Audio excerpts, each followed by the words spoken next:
सवालों जवाबों का सिलसिला दोस्तों हमने काफ़ी पहले शुरू किया था और ये हमारी कुछ उन सीरीज़ में से है जो काफ़ी लोकप्रिय हुई आम दर्शकों के बीच में।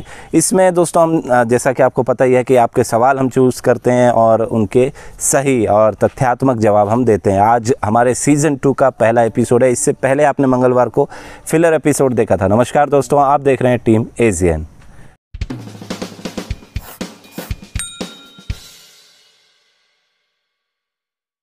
मनोज जी, पहला सवाल मनप्रीत भाटिया जी का है। रेगुलर व्यूअर हैं और काफ़ी जानकार व्यक्ति हैं। इनका सवाल है कि पाइथन्स जो होते हैं वो जनरली 14 to 15 फीट के आसपास मिलते हैं। सवाल मनप्रीत जी का ये है कि क्या यही इनका मैक्सिमम साइज़ है?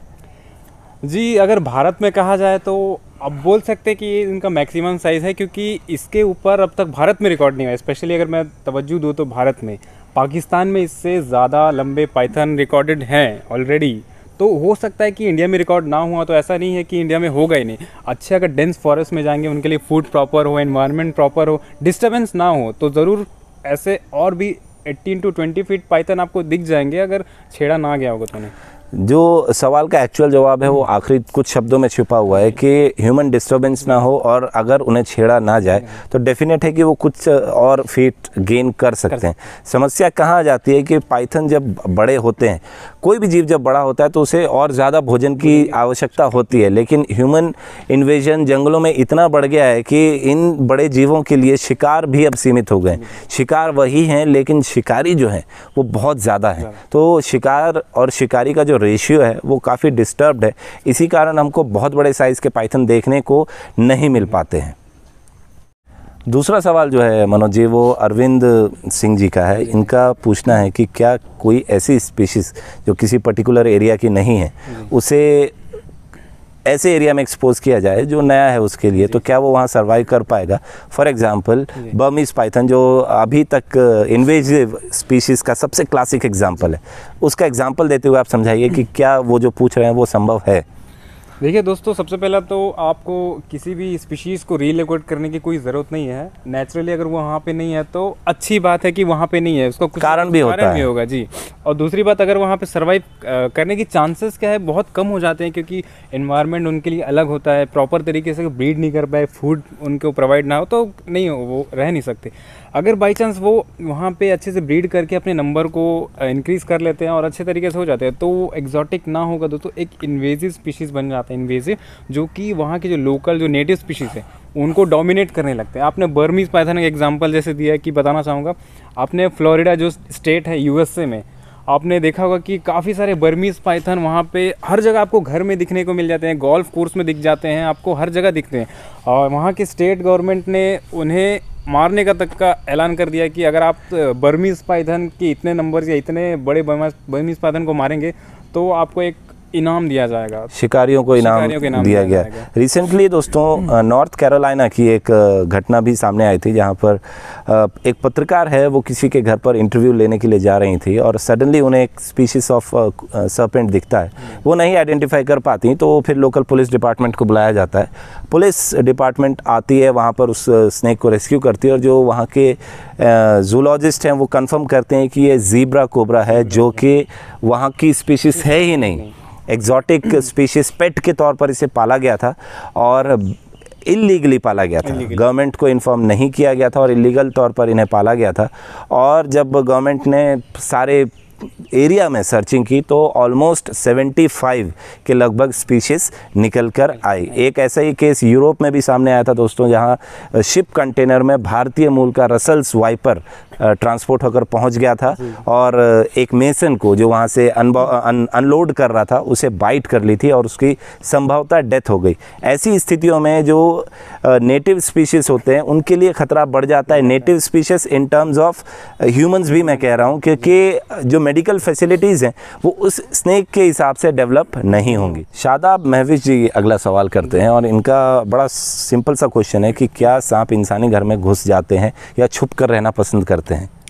देखिए, अगर उन्हें वाइल्ड में प्रॉपर अगर जगह मिले, कोई डिस्टरबेंस ना हो, ह्यूमन इंटरफेरेंस ना हो, फूड प्रॉपर मिलता रहे तो जाहिर से बात है स्नेक भी इंसानों से डरते हैं, अपने शिकारी से डरते हैं और आना पसंद नहीं करते हैं। लेकिन जिस तरीके से हम इंसान जो है जंगलों की कटाई करने में लगे हुए हैं, उनके हैबिटेट लॉस में कारण बने हुए हैं सबसे बड़ा, तो जाहिर सी बात है उन्हें छुपने के लिए, फूड के लिए या फिर शेल्टर के लिए उन्हें इंसानी बस्ती में या कहूँ तो इंसानी घरों में आके रहना पड़ता है, मजबूरन हो जाता है। कई बार बॉडी टेम्परेचर को रेगुलेट करने के लिए आ जाते हैं। गर्मियों के दिनों में ठंडे आपके टाइल्स अगर घर में है तो वो अच्छा रहेगा उनके लिए, या और ठंड के दिनों में अगर घर में आपकी गर्माहट है तो वहाँ छुपने के लिए भी आ जाते हैं। ये डेफिनेट होता है दोस्तों, ह्यूमन हैबिटेशन जहाँ होता है, जहाँ इंसानी घर होते हैं, घरों के अंदर टेम्परेचर बाहर के मुकाबले हमेशा अलग ही होता है, क्योंकि गर्मियों के दिनों में हमारे घर इस तरीके से बनाए जाते हैं कि ठंडे रहें और ठंडी के दिनों में गर्म रहें। ऐसा ही नेचुरली बनाया जाता है घरों को। और रेप्टाइल्स, खासकर सांप, ऐसे जीव हैं जो टेम्परेचर फ्लक्चुएशन को बर्दाश्त नहीं कर पाते। इनका बॉडी टेम्परेचर उतना ही रहता है जितना बाहर का टेम्परेचर रहता है, 30 डिग्री आउटसाइड, 30 डिग्री इनसाइड। तो इस टेम्परेचर को कंट्रोल करने के लिए कई बार वो इंसानी घरों में आ जाते हैं। नेक्स्ट क्वेश्चन दोस्तों, काफ़ी वक्त से गुड्डी बारिक जी पूछ रहे थे और हम उनसे क्षमा चाहते हैं कि थोड़ी व्यस्तताओं के कारण हम समय पर इसका जवाब नहीं दे पाए। इनका सवाल है कि क्या कॉमन क्रेट जो होते हैं वो ब्लैक के अलावा किसी और कलर, खासकर ब्राउन कलर में मिलते हैं? तो इसका जवाब है बिल्कुल मिलते हैं। हमने खुद इसे रेस्क्यू किया है, हम वीडियो अटैच कर रहे हैं, आप देख सकते हैं। वीडियो चलता रहे मनोज, उसी दौरान मैं आपसे ये पूछ रहा हूँ कि ऐसा क्या कारण होता है कि कलर में चेंजेस आते हैं? मॉर्फोलॉजिकल चेंजेस के बारे में आप ये नहीं बोल सकते कि किसी स्पीशीज़ पर्टिकुलर का कलर यही रहेगा, उसके इन्वायरमेंट के हिसाब से रह सकता है और कई बार हो सकता है इसके फूड की वजह से भी हो। मोस्टली ये रात में निकलती है तो इनका कलर डार्क ही होगा। आप करेत के जो वैरायटी देख सकते हैं, डार्क रहता है, प्योर ब्लैक में रहता है, पिच ब्लैक जिसे कहते हैं। हल्का सा पर्पल शेड में भी कई बार देखा गया, जैसे कि आप लाइट इस पर फोकस करते हैं तो एक पर्पल सा जो शेड रहता है वो भी रिफ्लेक्ट होकर आता है। और कई ऐसे इंटीरियर इलाकों में ज़्यादातर ब्राउन कलर के भी आपको मॉर्फ दिखने को मिल जाते हैं। तो ये टोटली दोस्तों मॉर्फोलॉजी पर ही डिपेंड करता है। अलग अलग स्पीशीज, एक ही स्पीशीज के भी कई सारे स्नेक्स जो होते हैं अलग अलग कलर्स में देखने को मिलते हैं। आपने इसका सबसे बेस्ट एग्जांपल है कोबराज, जो आप अगर देखें कोबराज हैं, और हमारे यहाँ तो रैट स्नेक्स 7 डिफरेंट शेड्स में मिलते हैं दोस्तों, अलग अलग 7 कलरों में मिलते हैं। आप चाहें तो रैट स्नेक्स के कई सारे वीडियोज़ हैं, आप देख सकते हैं। अगला सवाल जो मनोज जी है, मनीराम राठौर जी का है, ये राजस्थान से। ये वहाँ पर पाए जाने वाले एक स्पेशल ब्लैक हेड वाले स्नेक के बारे में पूछना चाह रहे हैं। और इस संबंध में जनरली क्या होना चाहिए दोस्तों कि आप जिस एरिया के होते हैं आपको जनरली वहाँ के एरिया के स्नेक्स के बारे में ज़्यादा बेटर जानकारी होती है। और ये जिस ब्लैक हेड स्नेक के बारे में बात कर रहे हैं, ये ब्लैक हेडेड रॉयल स्नेक है, जिसकी 3 सब स्पीशीज़ भी हैं। इस बारे में हमने विस्तार पूर्वक जानने के लिए बात करी सूरज सिंह जी से, जो राजस्थान के ही एक रेस्क्यूअर हैं, काफ़ी समय से काम कर रहे हैं और उन्होंने ब्लैक हेडेड स्नेक को रेस्क्यू भी किया है। उनकी टिप्पणी आप सुनिए। ब्लैक हेडेड रॉयल स्नेक, जिसे शाही सांप और रजतवंशी सांप भी कहा जाता है, मैं प्रॉपर जोधपुर संभाग के अंदर एक पाली डिस्ट्रिक्ट आता है, वहाँ से हूँ। यहाँ मैंने भीतर 1.5 सालों में 700 सांप के लगभग रेस्क्यू किए हैं, जिसमें मात्र 2 रॉयल स्नेक ही मैंने रेस्क्यू किए थे। एक तो यंग और एक बिल्कुल ही बेबी रॉयल स्नेक रेस्क्यू किया था। अगर बॉडी स्ट्रक्चर की हम बात करें तो पीले रंग का ये होता है और जिस पर ब्लैक स्पॉट पाए जाते हैं, और इसका जो मुंह होता है वो आगे से आंखों की तरफ से और बिल्कुल काला होता है और आंखों के पीछे थोड़ा हल्का रेड भी पाया जाता है। ये बिल्कुल नॉन वेनेमस होता है, लेकिन बहुत ही जबरदस्त ये बाइट करता है। ये कोबरा की तरह जब भी इसे गुस्सा आता है तब ये कोबरा की तरह फुंकार करने लगता है। तो हमारे यहाँ अरावली के इस तरफ और मरुस्थलीय क्षेत्र में बहुत ही कम मात्रा में रॉयल स्नेक पाए जाते हैं, अगर हमारे राजस्थान की बात की जाए तो। लेकिन जो राजस्थान के ऊपरी हिस्से में, अगर राजधानी जयपुर या जयपुर के आसपास के जिले, अलवर हो गया, सीकर, झुंझुनू, वहां पर रॉयल स्नेक अच्छे मात्रा में पाए जाते हैं, लेकिन पश्चिमी राजस्थान में बहुत ही कम पाए जाते हैं।